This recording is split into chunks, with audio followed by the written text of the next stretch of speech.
Di wilayah tanah Kanaan yang diberkahi, hiduplah seorang nabi mulia bernama Nabi Yakub alaihissalam. Beliau adalah cucu dari Nabi Ibrahim alaihissalam, seorang hamba pilihan yang mewarisi iman, kesabaran, dan keteguhan dalam menyembah Allah Subhanahu wa Ta'ala. Nabi Yakub alaihissalam dikaruniai banyak anak dari beberapa istrinya. Anak-anak ini kelak menjadi cikal bakal 12 suku besar Bani Israel.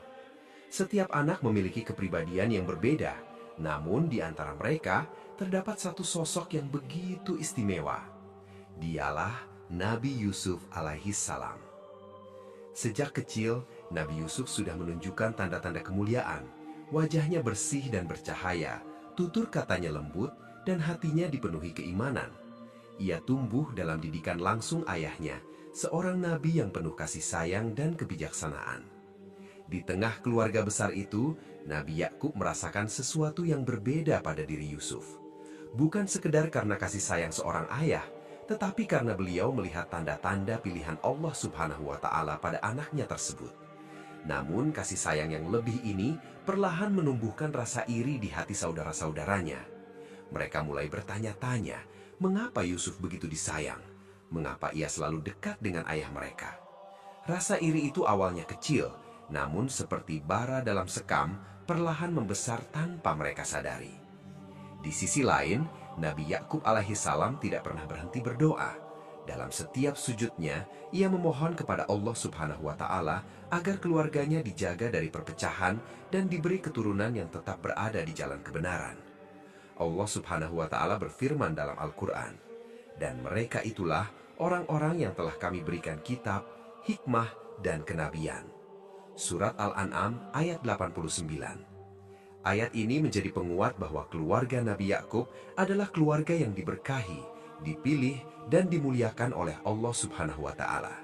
Namun, di balik keberkahan itu, takdir Allah mulai bergerak perlahan. Tanpa disadari, ujian besar sedang menanti.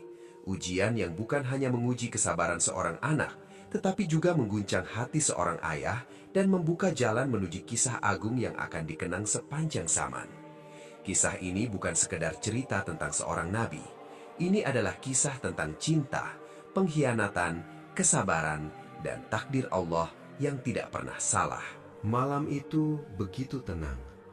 Langit Kanaan dihiasi bintang-bintang yang berkilauan, seolah menjadi saksi bagi sebuah peristiwa yang akan mengubah perjalanan hidup seorang anak manusia.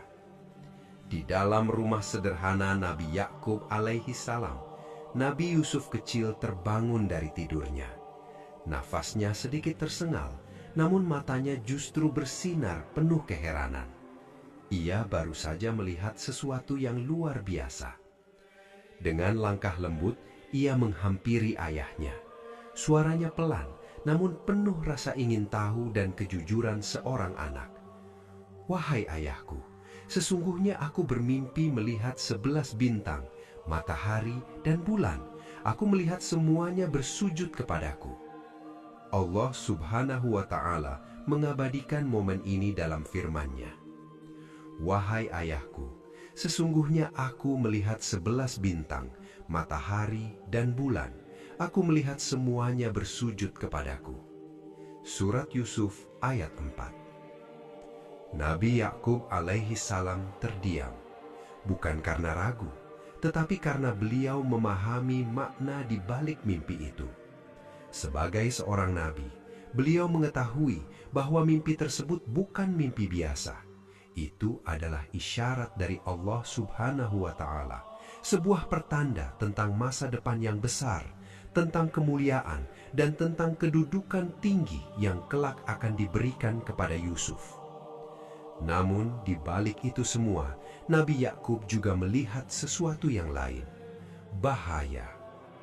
Dengan penuh kelembutan, beliau memegang bahu Yusuf dan berkata dengan suara yang dalam dan penuh kasih, "Wahai anakku, janganlah engkau ceritakan mimpimu kepada saudara-saudaramu.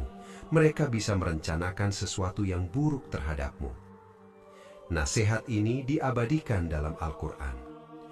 "Wahai anakku, Janganlah engkau ceritakan mimpimu kepada saudara-saudaramu, karena mereka akan membuat makar terhadapmu. Surat Yusuf ayat 5. Nabi Yakub sangat memahami sifat manusia. Rasa iri jika dibiarkan bisa berubah menjadi kebencian, dan kebencian bisa melahirkan kejahatan. Sementara itu, Nabi Yusuf kecil hanya mengangguk. Ia belum sepenuhnya memahami arti besar dari mimpinya. Namun, ia percaya kepada ayahnya. Ia memilih diam. Namun, takdir Allah tidak bisa disembunyikan selamanya. Hari demi hari berlalu. Kasih sayang Nabi Yakub kepada Yusuf semakin terlihat. Perhatian yang tulus itu, tanpa disadari, semakin menyalahkan api kecemburuan di hati saudara-saudaranya. Mereka mulai memperhatikan, mulai membandingkan, dan mulai merasakan sesuatu yang tidak seharusnya tumbuh di antara saudara. Di sisi lain, Nabi Yakub terus berdoa dalam diam. Beliau tahu perjalanan anak ini tidak akan mudah. Sebuah mimpi telah ditanamkan, dan setiap mimpi dari Allah pasti akan menemukan jalannya untuk menjadi nyata. Namun, sebelum itu terjadi, akan ada ujian. Ujian yang tidak ringan, ujian yang akan membawa Nabi Yusuf dari pelukan ayahnya menuju kegelapan yang tidak pernah ia bayangkan. Waktu terus berjalan. Di rumah Nabi Yakub alaihissalam, kehidupan tampak berjalan seperti biasa.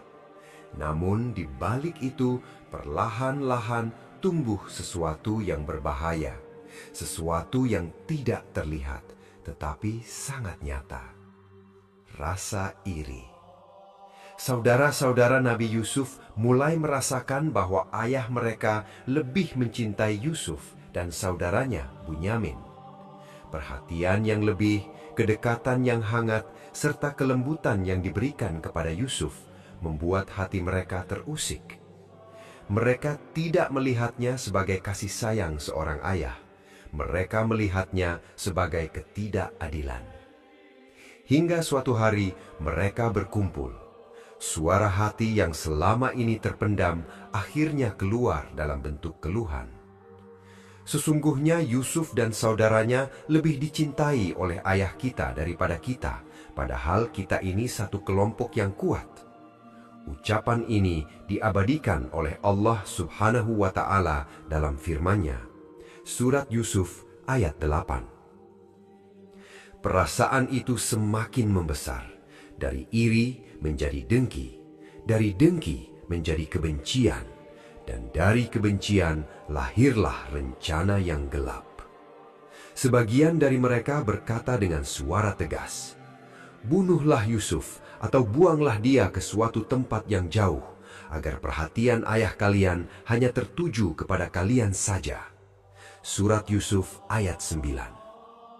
Namun tidak semua setuju untuk membunuh. Salah seorang di antara mereka mencoba menahan. "Janganlah kalian membunuh Yusuf, tetapi masukkanlah dia ke dalam sumur." Surat Yusuf ayat 10. Keputusan itu akhirnya disepakati. Mereka akan menyingkirkan Yusuf tanpa membunuhnya. Sebuah keputusan yang mereka anggap lebih ringan, namun tetap sebuah pengkhianatan besar. Di sisi lain, Nabi Yusuf tidak mengetahui apapun. Ia masih melihat saudara-saudaranya sebagai keluarga. Ia tidak menyadari bahwa di balik senyum mereka tersimpan niat yang begitu gelap. Hari itu mereka mendatangi Nabi Yakub alaihissalam. Dengan suara yang dibuat lembut, mereka berkata, "Wahai ayah kami, izinkanlah Yusuf pergi bersama kami besok. Kami akan menjaganya dan ia bisa bermain dengan kami." Surat Yusuf ayat 11 dan 12. Nabi Yakub terdiam. Hatinya tidak tenang. Seorang ayah dan seorang nabi merasakan firasat yang tidak biasa. Beliau berkata, "Sesungguhnya aku khawatir jika kalian membawanya pergi, lalu ia dimakan serigala, sementara kalian lengah." Surat Yusuf ayat 13. namun mereka meyakinkan dengan kata-kata yang terdengar tulus meski sebenarnya penuh kepalsuan. Dan akhirnya dengan berat hati Nabi Yakub mengizinkan. Saat itu beliau tidak tahu bahwa keputusan ini akan menjadi awal dari ujian terberat dalam hidupnya. Sementara itu, Nabi Yusuf berjalan bersama saudara-saudaranya dengan hati yang polos. Ia tidak tahu bahwa langkah kakinya hari itu sedang membawanya menuju takdir Allah yang besar, menuju sebuah sumur yang gelap, menuju pengkhianatan yang menyakitkan, dan menuju perjalanan panjang yang akan mengubah segalanya. Perjalanan itu dimulai dengan langkah-langkah yang tampak biasa. Nabi Yusuf alaihi salam berjalan bersama saudara-saudaranya menuju padang yang jauh dari pemukiman. Angin berhembus pelan, matahari bersinar hangat, dan suasana tampak tenang. Namun di balik ketenangan itu tersembunyi niat yang gelap. Nabi Yusuf dengan hati yang polos tidak merasakan bahaya yang mendekat. Ia masih percaya kepada saudara-saudaranya. Ia masih melihat mereka sebagai pelindung, bukan ancaman. Hingga akhirnya mereka tiba di sebuah tempat yang sunyi. Tak ada manusia, tak ada saksi, hanya hamparan tanah luas dan sebuah sumur tua yang dalam. Di sanalah rencana itu dijalankan. Tanpa banyak kata, mereka mulai bertindak. Nabi Yusuf ditangkap, pakaiannya dilepas, dan tubuh kecil itu didorong menuju bibir sumur.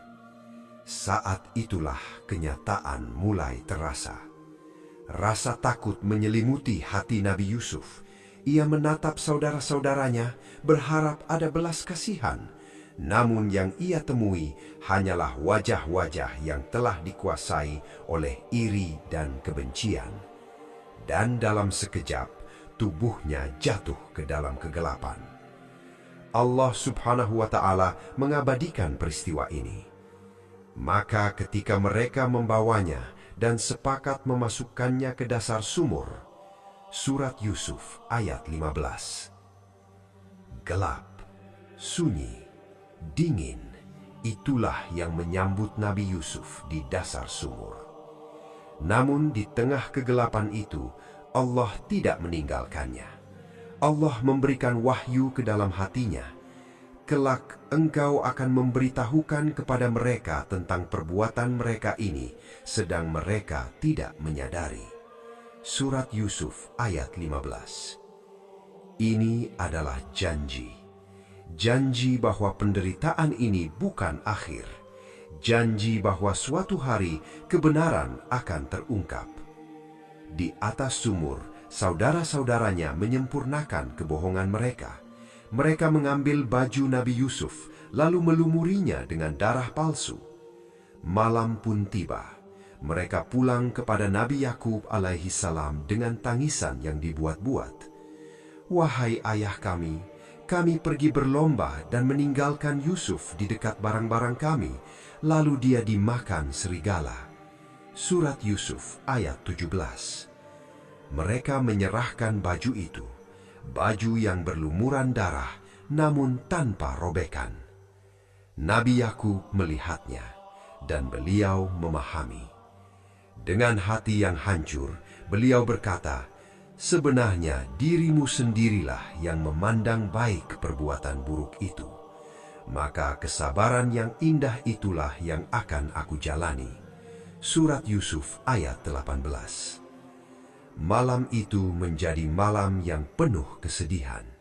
Seorang ayah kehilangan anak tercintanya, dan seorang anak ditinggalkan dalam kegelapan. Namun di balik semua itu, takdir Allah sedang bekerja. Sumur itu bukan akhir, itu adalah awal dari perjalanan luar biasa. Perjalanan yang akan membawa Nabi Yusuf dari kegelapan menuju cahaya, dari kehinaan menuju kemuliaan, dan dari kesendirian menuju takdir yang agung. Malam itu terasa lebih gelap dari biasanya. Di rumah Nabi Yakub alaihi salam, suasana dipenuhi kesedihan yang mendalam.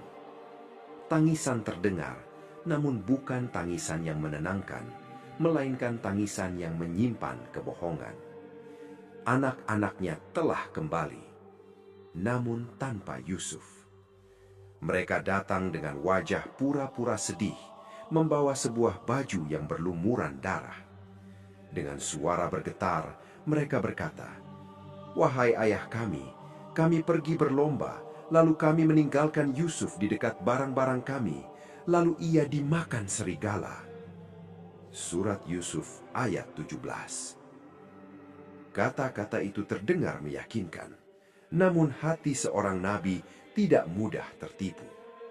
Nabi Yakub mengambil baju itu. Beliau memperhatikannya dengan seksama. Ada sesuatu yang tidak masuk akal. Baju itu berlumuran darah, namun tidak robek. Hatinya semakin yakin, ini adalah kebohongan. Dengan suara yang berat, penuh luka, namun tetap tenang, beliau berkata, "Sebenarnya dirimu sendirilah yang memandang baik perbuatan buruk itu. Maka kesabaran yang indah itulah yang akan aku jalani. Dan hanya kepada Allah aku memohon pertolongan atas apa yang kalian ceritakan." Surat Yusuf ayat 18. Kalimat itu bukan sekedar ucapan. Itu adalah kekuatan iman. Itu adalah bentuk kesabaran tertinggi. Sabar tanpa keluhan, sabar tanpa putus asa. Malam itu Nabi Yakub menangis, namun tangisannya bukan tangisan keputusasaan.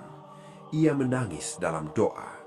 "Wahai Tuhanku, Engkaulah yang maha mengetahui apa yang terjadi. Engkaulah yang menjaga hamba-hambamu. Aku serahkan Yusuf kepadamu." Hari demi hari berlalu. Kesedihan itu tidak hilang, bahkan semakin dalam. Setiap sudut rumah mengingatkan pada Yusuf. Setiap kenangan menjadi luka. Namun Nabi Yakub tidak pernah kehilangan harapan. Beliau yakin Allah Subhanahu wa Ta'ala tidak akan menyia-nyiakan hambanya yang beriman.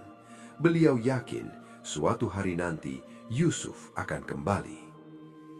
Sementara itu, di tempat yang jauh, di dasar sumur yang gelap, Nabi Yusuf alaihi salam masih bertahan, sendirian, tanpa keluarga, tanpa pertolongan manusia, namun tidak tanpa Allah. Di tengah kegelapan itu, hatinya tetap hidup dengan iman. Ia tidak menyalahkan takdir. Ia tidak berputus asa. Karena ia tahu Allah selalu bersama orang-orang yang sabar. Tak lama kemudian, pertolongan Allah datang dengan cara yang tidak disangka. Sebuah kafilah dagang melintas di dekat sumur itu. Mereka berhenti untuk mengambil air, dan saat timba diturunkan, seseorang terkejut. "Ada seorang anak di dalam sumur ini." Surat Yusuf ayat 19. Nabi Yusuf diangkat dari kegelapan menuju cahaya, namun ia belum bebas. Ia justru akan memasuki fase baru dalam hidupnya, fase yang lebih berat, fase yang akan menguji dirinya sebagai seorang hamba Allah. Perjalanan itu terus berlanjut, dari sumur menuju dunia yang asing, dari kehilangan menuju ujian yang lebih besar. Namun satu hal yang pasti, Allah tidak pernah meninggalkannya.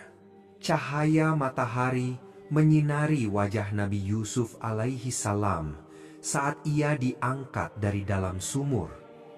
Setelah berhari-hari berada dalam kegelapan, tubuhnya lemah, namun hatinya tetap kuat. Ia tidak tahu siapa yang menyelamatkannya. Ia tidak tahu kemana ia akan dibawa. Namun ia yakin Allah Subhanahu wa Ta'ala sedang menuntunnya. Kafilah dagang yang menemukannya merasa terkejut sekaligus senang. Bagi mereka, ini bukan sekadar pertolongan, tetapi sebuah kesempatan. Salah seorang dari mereka berseru, "Ini adalah kabar gembira, seorang anak muda." Allah Subhanahu wa Ta'ala mengabadikan momen ini. Kemudian datanglah sekelompok musafir, lalu mereka mengirim seorang pengambil air, maka dia menurunkan timbanya. Dia berkata, "Oh, kabar gembira, ini ada seorang anak muda." Surat Yusuf ayat 19. Namun niat mereka bukan untuk menolong dengan tulus. Mereka menyembunyikan Nabi Yusuf dan menjadikannya sebagai barang dagangan. Seorang anak dijadikan komoditas. Dari sumur yang gelap, kini ia dibawa menuju pasar manusia, tanpa keluarga, tanpa perlindungan, tanpa kebebasan. Namun di balik semua itu, Allah Maha Mengetahui. Dan Allah Maha Mengetahui apa yang mereka kerjakan. Surat Yusuf ayat 19. Perjalanan panjang membawa mereka ke Mesir, sebuah negeri besar yang penuh kemegahan. Di sana Nabi Yusuf dijual di pasar budak. Harganya sangat murah, dan mereka menjualnya dengan harga yang rendah, yaitu beberapa dirham saja. Surat Yusuf ayat 20. Tidak ada yang tahu bahwa anak yang dijual murah itu kelak akan menjadi pemimpin besar. Tidak ada yang tahu bahwa ia adalah hamba pilihan Allah. Di tengah keramaian pasar, orang-orang hanya melihat seorang budak, namun Allah melihat seorang nabi. Di antara para pembeli datang seorang laki-laki terpandang. Ia adalah pembesar Mesir yang dikenal sebagai Al-Aziz. Tatapannya berbeda. Ia tidak hanya melihat fisik Nabi Yusuf, tetapi juga melihat sesuatu yang lain, ketenangan, kejujuran, dan cahaya iman. Ia pun memutuskan untuk membeli Nabi Yusuf. Namun yang terjadi setelah itu bukan seperti yang dibayangkan. Ia tidak memperlakukan Yusuf sebagai budak biasa. Ia berkata kepada istrinya, "Berikanlah tempat yang baik baginya. Mungkin dia bermanfaat bagi kita, atau kita jadikan dia sebagai anak." Allah Subhanahu wa Ta'ala berfirman, "Dan orang yang membeli Yusuf dari Mesir berkata kepada istrinya, 'Berikanlah tempat yang baik baginya.'" Inilah awal perubahan besar, dari sumur ke istana, dari kehinaan menuju kemuliaan yang tersembunyi. Nabi Yusuf kini tinggal di lingkungan istana. Ia mendapatkan perlindungan, pendidikan, dan kehidupan yang layak. Namun ini bukan akhir dari ujian. Justru ini adalah awal dari ujian yang lebih berat. Ujian yang bukan lagi tentang kesedihan, tetapi tentang godaan. Dan tidak semua orang mampu melewati ujian itu. Namun Nabi Yusuf akan membuktikan siapa dirinya. Seorang hamba yang menjaga kehormatan, seorang manusia yang memilih Allah di atas segalanya. Hari-hari berlalu, dan kehidupan Nabi Yusuf alaihi salam mulai berubah. Dari seorang anak yang terbuang, kini ia berada di dalam istana Mesir, tempat yang penuh kemewahan, kekuasaan, dan pengaruh. Namun bagi Yusuf, semua itu bukanlah tujuan. Ia tetap menjadi pribadi yang sederhana. Di bawah perlindungan Al-Aziz, Nabi Yusuf tumbuh menjadi seorang pemuda yang matang. Ia tidak hanya berkembang secara fisik, tetapi juga secara akhlak dan keimanan. Lingkungan istana tidak merusaknya. Justru, ia semakin dekat kepada Allah Subhanahu wa Ta'ala. Allah berfirman, "Dan ketika dia telah mencapai usia dewasa, kami berikan kepadanya hikmah dan ilmu. Dan demikianlah kami memberi balasan kepada orang-orang yang berbuat baik." Surat Yusuf ayat 22. Ayat ini menunjukkan bahwa Nabi Yusuf tidak hanya tampan, tetapi juga cerdas, bijaksana, dan memiliki pemahaman yang dalam tentang kebenaran. Ia dikenal jujur, ia dikenal amanah, dan ia dikenal menjaga dirinya dari hal-hal yang tidak baik. Di tengah kehidupan istana yang penuh godaan, Nabi Yusuf tetap menjaga pandangan, menjaga hati, dan menjaga hubungan dengan Allah. Inilah yang membuatnya berbeda. Sementara itu, orang-orang di sekitarnya mulai memperhatikan. Mereka melihat ketampanan Nabi Yusuf yang luar biasa. Parasnya memancarkan keindahan yang jarang dimiliki manusia. Namun bukan hanya wajahnya yang indah, akhlaknya jauh lebih indah. Ia berbicara dengan lembut, ia menghormati orang lain, dan ia tidak pernah menyombongkan diri. Semua itu membuatnya semakin disukai. Namun, di balik kekaguman itu, mulai muncul sesuatu yang berbahaya. Perhatian yang berlebihan. Di dalam istana itu, ada seseorang yang diam-diam memperhatikan Nabi Yusuf dengan cara yang berbeda.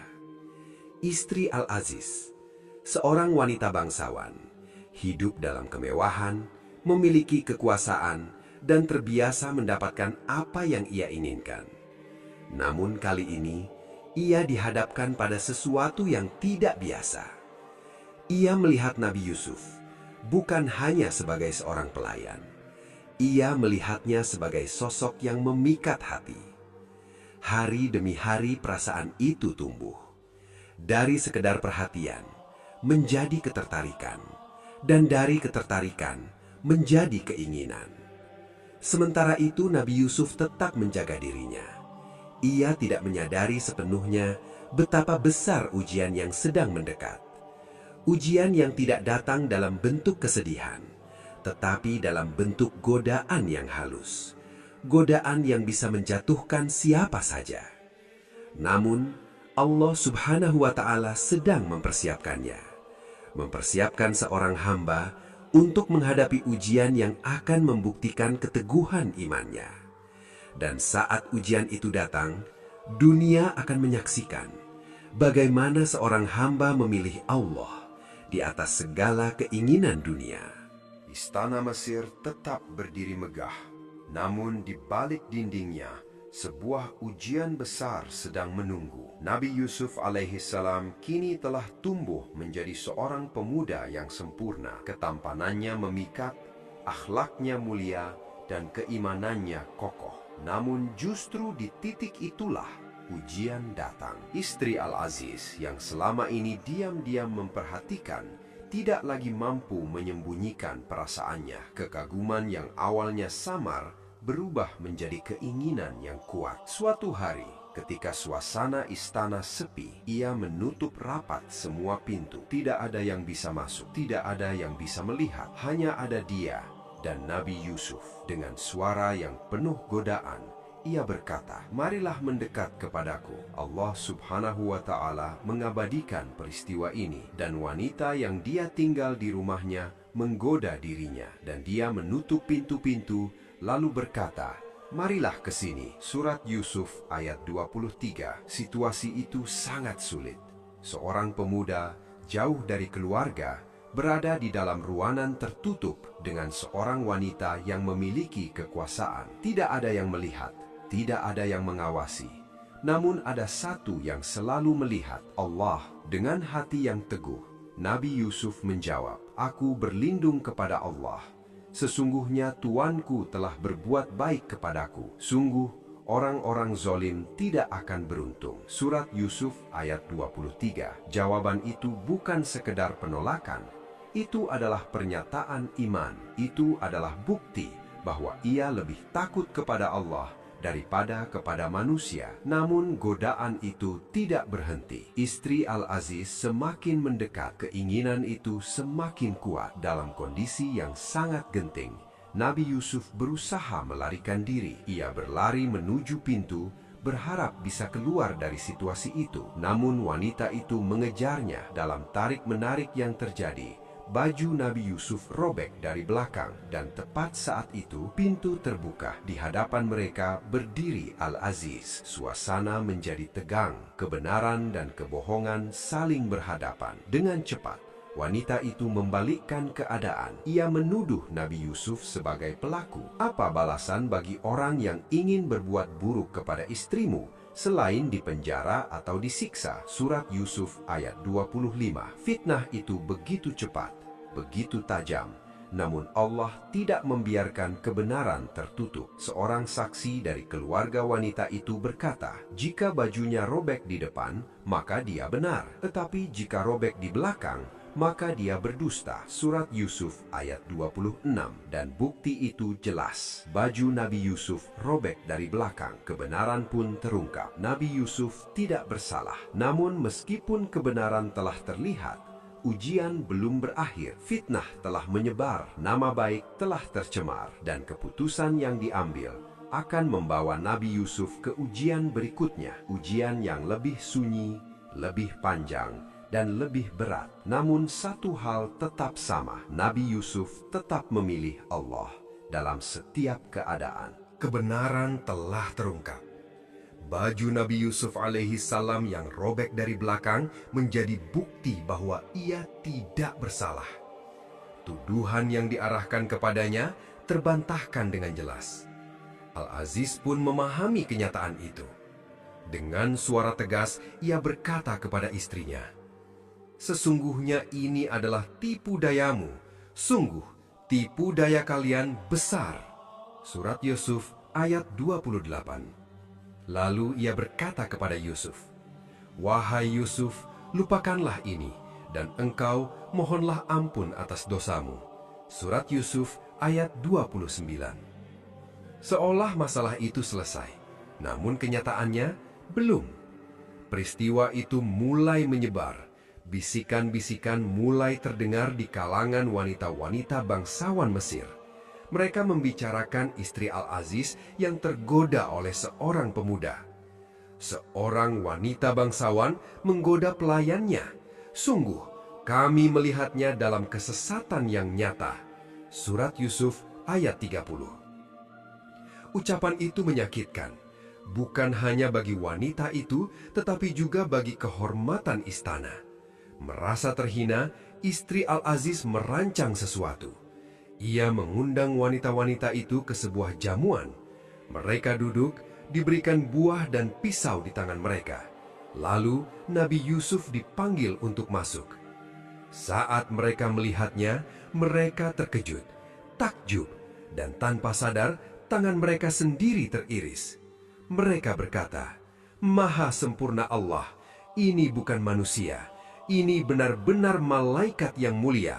Surat Yusuf ayat 31. Di hadapan mereka semua, istri Al-Aziz berkata dengan tegas, "Inilah orang yang kalian cela aku karena dirinya, dan sungguh aku telah mencoba menggoda dirinya, tetapi dia menolak. Dan jika dia tidak menuruti apa yang aku perintahkan, maka dia akan dipenjara." Surat Yusuf ayat 33. Ancaman itu nyata. Tekanan itu besar, namun Nabi Yusuf tidak goyah. Ia berdoa, "Wahai Tuhanku, penjara lebih aku sukai daripada memenuhi ajakan mereka. Dan jika engkau tidak menjauhkan tipu daya mereka dariku, niscaya aku akan condong kepada mereka." Surat Yusuf ayat 34. Doa itu penuh kejujuran. Ia tidak mengandalkan dirinya. Ia memohon perlindungan Allah, dan Allah mengabulkan doanya. Maka Tuhannya memperkenankan doanya dan menghindarkan darinya tipu daya mereka. Surat Yusuf ayat 34. Namun keputusan tetap diambil. Demi menjaga nama baik, demi meredam gosip, Nabi Yusuf dipenjara, padahal ia tidak bersalah. Dari istana yang megah, kini ia masuk ke dalam ruang sempit yang gelap. Dari kenyamanan menuju kesendirian. Namun bagi Nabi Yusuf, penjara bukan kehinaan. Penjara adalah keselamatan. Karena di sana, ia bisa menjaga imannya. Ia bisa tetap dekat dengan Allah. Dan di sanalah perjalanan barunya bermula. Perjalanan yang akan membuktikan bahwa cahaya iman tidak akan pernah padam, meskipun berada dalam kegelapan. Pintu penjara itu tertutup. Suara besi yang beradu menjadi penanda bahwa Nabi Yusuf alaihi salam kini benar-benar terpisah dari dunia luar. Dinding-dinding tebal, ruang yang sempit, dan suasana yang sunyi menjadi tempat tinggal barunya. Namun bagi Nabi Yusuf, penjara bukanlah akhir. Justru di tempat itulah cahaya mulai bersinar. Hari-hari pertama di dalam penjara tidaklah mudah. Ia berada di antara orang-orang yang memiliki latar belakang berbeda. Sebagian adalah pelaku kejahatan, sebagian lagi adalah korban keadaan. Namun Nabi Yusuf tidak tenggelam dalam kesedihan. Ia tidak mengeluh, ia tidak menyalahkan takdir. Sebaliknya, ia tetap menjadi dirinya, seorang hamba Allah yang taat.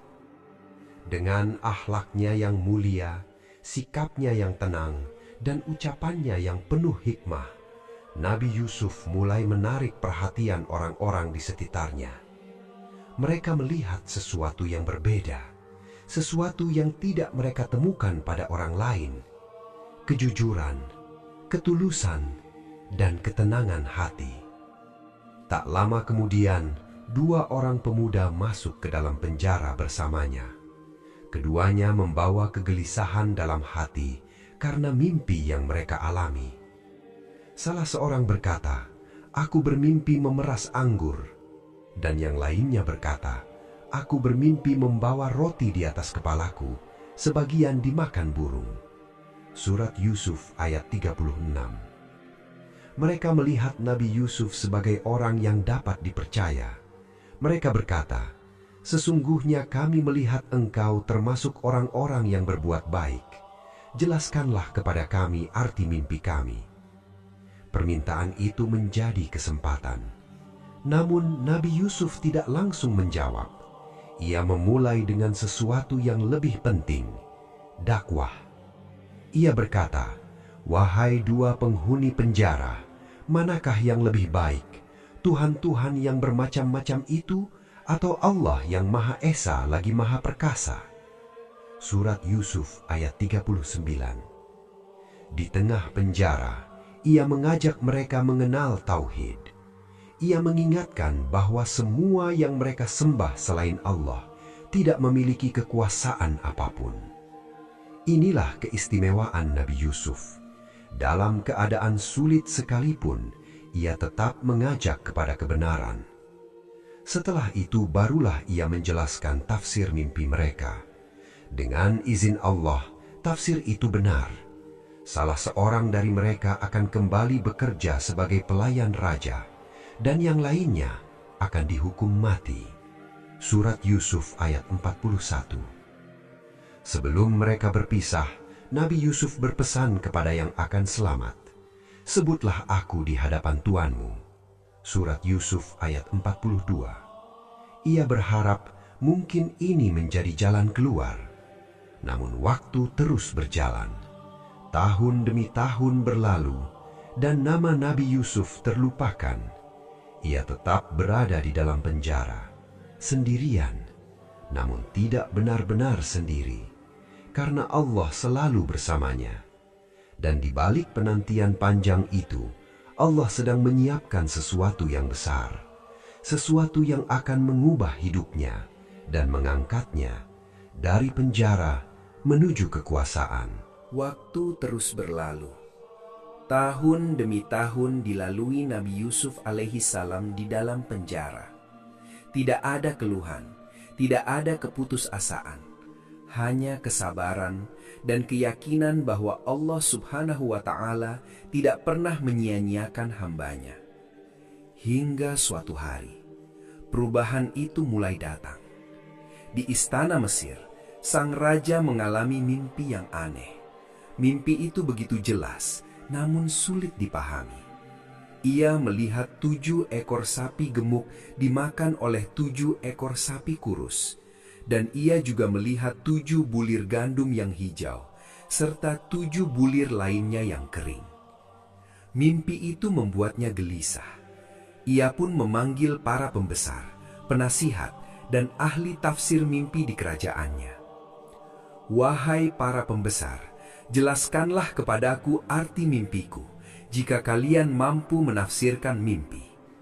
Surat Yusuf ayat 43. Namun mereka tidak mampu.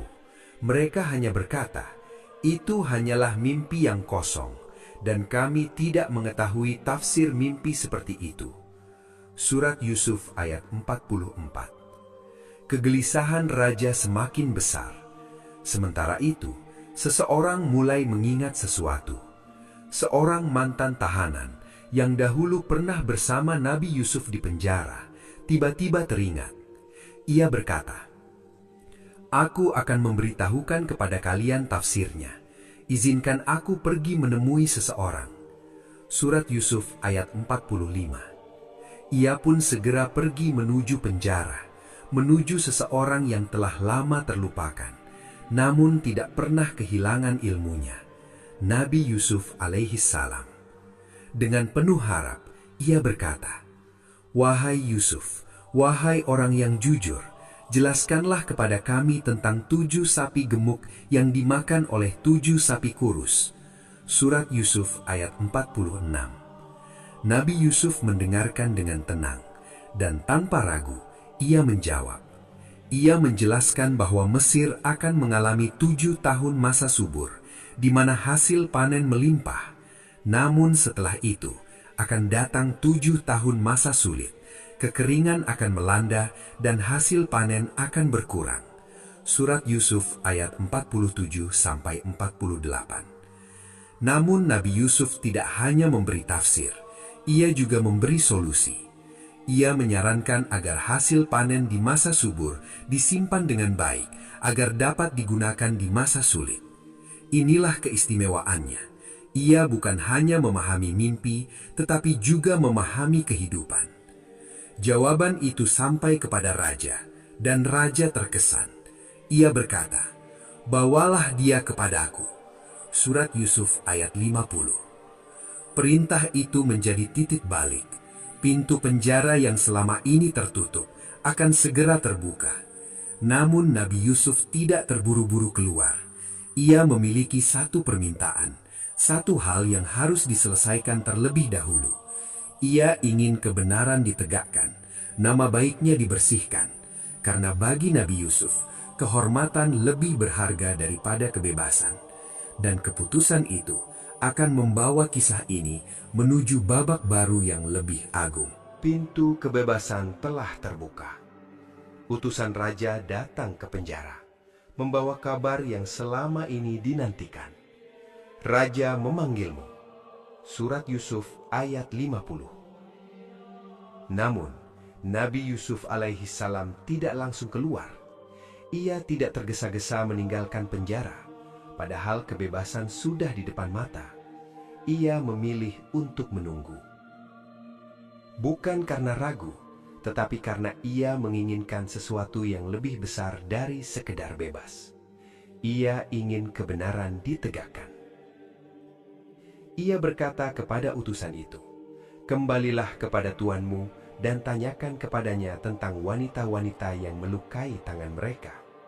Surat Yusuf ayat 50. Permintaan itu sederhana, namun sangat dalam maknanya. Nabi Yusuf ingin membersihkan namanya dari fitnah. Ia tidak ingin keluar sebagai orang yang dianggap bersalah. Ia ingin keluar dengan kehormatan. Raja pun menyelidiki. Ia memanggil wanita-wanita yang dulu hadir dalam peristiwa itu. Ia bertanya, "Apa yang sebenarnya terjadi ketika kalian mencoba menggoda Yusuf?" Surat Yusuf ayat 51. Mereka menjawab dengan jujur, "Maha sempurna Allah, kami tidak mengetahui keburukan sedikit pun pada dirinya." Surat Yusuf ayat 51. Dan akhirnya, istri Al-Aziz pun berbicara. Ia tidak bisa lagi menyembunyikan kebenaran. Sekarang jelaslah kebenaran itu. Akulah yang menggoda dirinya, dan sesungguhnya dia termasuk orang yang benar. Surat Yusuf ayat 51.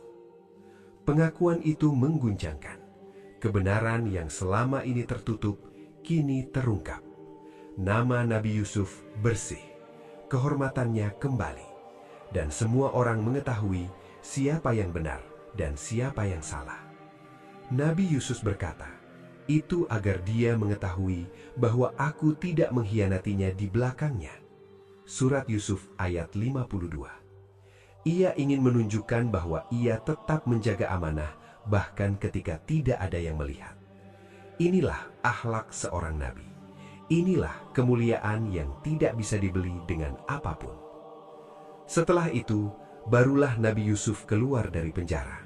Namun kali ini, ia tidak keluar sebagai tahanan. Ia keluar sebagai orang yang dimuliakan. Raja pun berkata, "Bawalah dia kepadaku agar aku memilihnya sebagai orang kepercayaanku." Surat Yusuf ayat 54. Ketika Nabi Yusuf berbicara dengan raja, kepribadiannya semakin terlihat. Kecerdasannya, ketenangannya, dan kebijaksanaannya.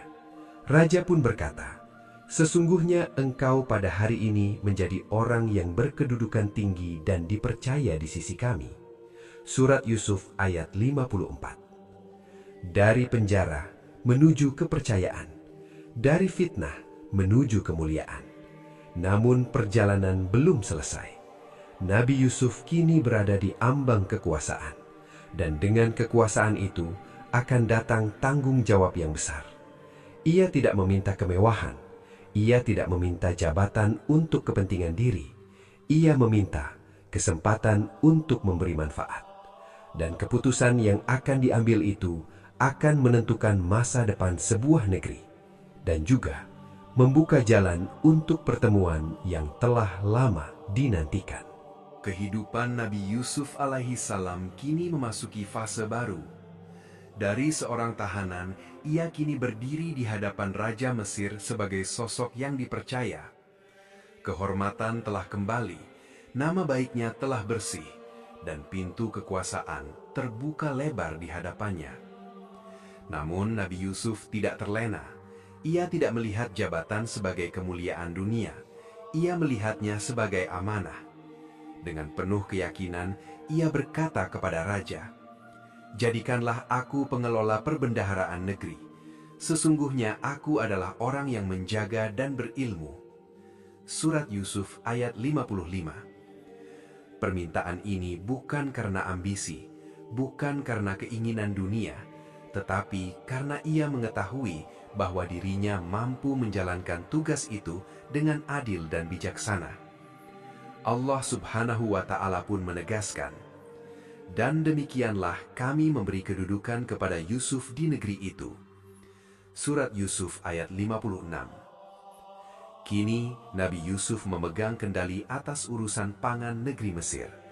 Ia mulai menjalankan rencana yang telah ia sampaikan sebelumnya.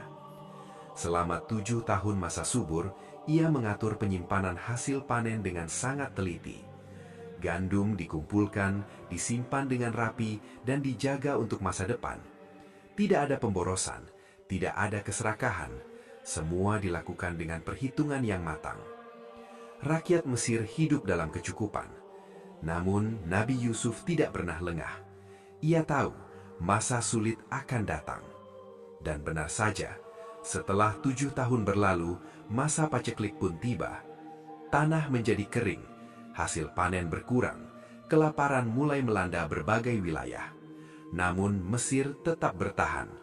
Berkat perencanaan Nabi Yusuf, negeri itu memiliki persediaan makanan yang cukup. Bahkan bukan hanya untuk rakyatnya sendiri, tetapi juga untuk negeri-negeri di sekitarnya. Orang-orang dari berbagai tempat datang ke Mesir untuk mencari makanan. Di antara mereka, ada sekelompok lelaki yang datang dari jauh. Mereka adalah saudara-saudara Nabi Yusuf.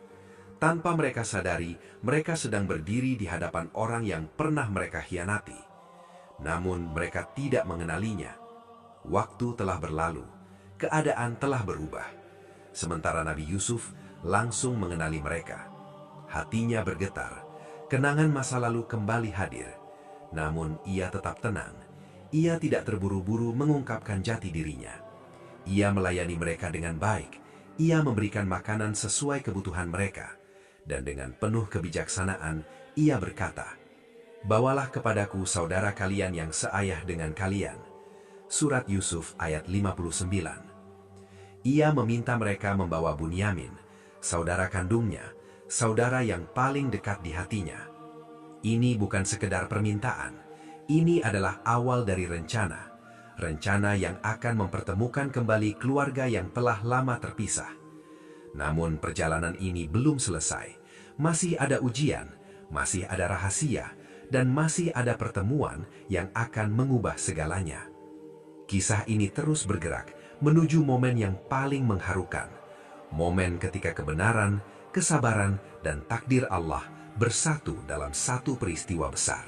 Perjalanan saudara-saudara Nabi Yusuf alaihi salam kembali berlanjut.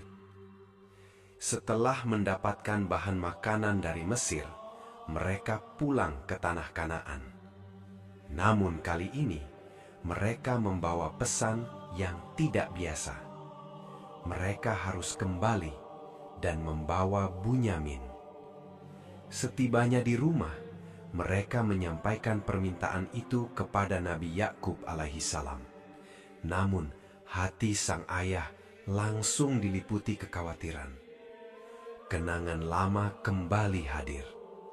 Ia pernah kehilangan Yusuf, dan kini mereka meminta membawa Bunyamin. Dengan suara penuh kehati-hatian, Nabi Yakub berkata, "Apakah aku akan mempercayakan dia kepada kalian, sebagaimana dahulu aku mempercayakan Yusuf kepada kalian?" Surat Yusuf ayat 64. Kata-kata itu penuh luka, namun anak-anaknya terus meyakinkan. Mereka berjanji akan menjaga Bunyamin dengan sepenuh hati. Akhirnya, Nabi Yakub mengizinkan dengan satu syarat. Mereka harus bersumpah di hadapan Allah untuk menjaganya. Dan beliau berpesan, "Wahai anak-anakku, janganlah kalian masuk dari satu pintu gerbang, tetapi masuklah dari pintu-pintu yang berbeda." Surat Yusuf ayat 67. Ini adalah bentuk ikhtiar dan juga kasih sayang seorang ayah. Perjalanan pun dimulai kembali. Mereka tiba di Mesir dan kembali bertemu dengan Nabi Yusuf. Kali ini, Bunyamin ikut bersama mereka. Saat Nabi Yusuf melihat Bunyamin, hatinya bergetar. Inilah saudara kandungnya yang telah lama terpisah. Dalam kesempatan yang tenang, Nabi Yusuf mendekati Bunyamin dan berkata dengan lembut, "Sesungguhnya aku adalah saudaramu, maka janganlah engkau bersedih atas apa yang telah mereka lakukan." Surat Yusuf ayat 69. Pertemuan itu penuh haru, namun rencana Nabi Yusuf belum selesai. Ia ingin menahan Bunyamin di sisinya, namun bukan dengan cara yang zolim. Ia menyusun strategi. Setelah menyiapkan bahan makanan, ia memasukkan sebuah piala kerajaan ke dalam karung Bunyamin. Lalu diumumkan, "Wahai kafilah, sesungguhnya kalian adalah pencuri." Surat Yusuf ayat 70. Saudara-saudaranya terkejut. Mereka merasa tidak bersalah. Mereka berkata, "Demi Allah, kami tidak datang untuk berbuat kerusakan dan kami bukan pencuri." Surat Yusuf ayat 73. Pemeriksaan pun dilakukan. Satu persatu karung dibuka. Hingga akhirnya piala itu ditemukan di dalam karung Bunyamin. Mereka terdiam, terpukul, tidak tahu harus berkata apa. Akhirnya mereka berkata, "Jika dia mencuri, maka sungguh saudaranya dahulu juga pernah mencuri." Surat Yusuf ayat 77. Ucapan itu menyakitkan, namun Nabi Yusuf menahan dirinya. Ia tidak membalas, ia tetap tenang. Sesuai hukum yang berlaku saat itu, Bunyamin harus tinggal di Mesir, dan saudara-saudaranya harus pulang tanpa dirinya. Kesedihan kembali menyelimuti perjalanan mereka. Namun mereka tidak tahu bahwa semua ini adalah bagian dari rencana Allah. Rencana untuk mempertemukan kembali keluarga yang terpisah. Dan momen itu sudah semakin dekat, sangat dekat. Perjalanan panjang itu akhirnya mendekati titik akhir. Saudara-saudara Nabi Yusuf alaihissalam kembali ke tanah Kanaan tanpa Bunyamin. Wajah mereka dipenuhi kesedihan dan hati mereka diliputi ketakutan. Saat Nabi Yakub alaihissalam mendengar kabar itu, kesedihannya kembali memuncak. Ia berkata dengan penuh duka, "Sungguh, hanya kepada Allah aku mengadukan kesedihan dan dukaku." Surat Yusuf ayat 86. Namun di balik kesedihan itu, imannya tetap teguh. Ia tidak pernah berputus asa dari rahmat Allah.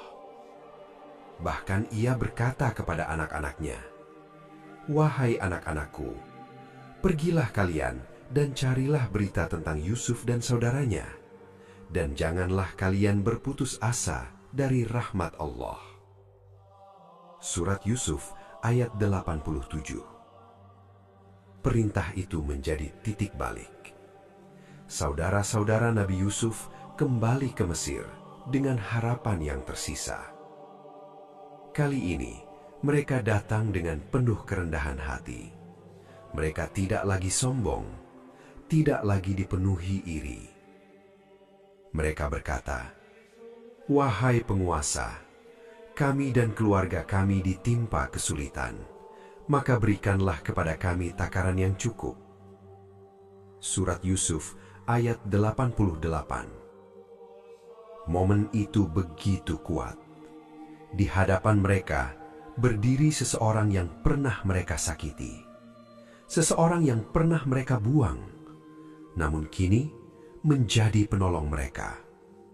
Dan saat itulah Nabi Yusuf tidak lagi menahan dirinya. Dengan suara yang tenang namun penuh makna, ia berkata, "Apakah kalian mengetahui apa yang telah kalian lakukan terhadap Yusuf dan saudaranya ketika kalian dalam keadaan tidak mengetahui?" Surat Yusuf ayat 89. Mereka terkejut. Hati mereka bergetar dan mereka berkata, "Apakah engkau benar-benar Yusuf?" Surat Yusuf ayat 90. Nabi Yusuf menjawab, "Aku adalah Yusuf, dan ini adalah saudaraku." Surat Yusuf ayat 90. Air mata pun jatuh. Penyesalan memenuhi hati mereka. Mereka berkata, "Demi Allah, sungguh Allah telah melebihkan engkau atas kami, dan kami benar-benar orang yang bersalah." Surat Yusuf ayat 91. Namun apa balasan Nabi Yusuf? Bukan kemarahan, bukan pembalasan, melainkan pengampunan. Ia berkata, "Pada hari ini tidak ada celaan bagi kalian. Semoga Allah mengampuni kalian." Surat Yusuf ayat 92. Inilah puncak kemuliaan, mengampuni saat mampu membalas. Nabi Yusuf kemudian mengirimkan bajunya kepada Nabi Yakub, dan dengan izin Allah, penglihatan Nabi Yakub kembali. Surat Yusuf ayat 93 hingga 96. Akhirnya, keluarga itu dipersatukan kembali di Mesir. Nabi Yusuf mendudukkan kedua orang tuanya di tempat yang mulia, dan mereka semua bersujud sebagai bentuk penghormatan. Surat Yusuf ayat 100. Mimpi masa kecil itu akhirnya menjadi nyata. Sebuah mimpi yang dimulai dari seorang anak kecil kini menjadi kenyataan yang agung.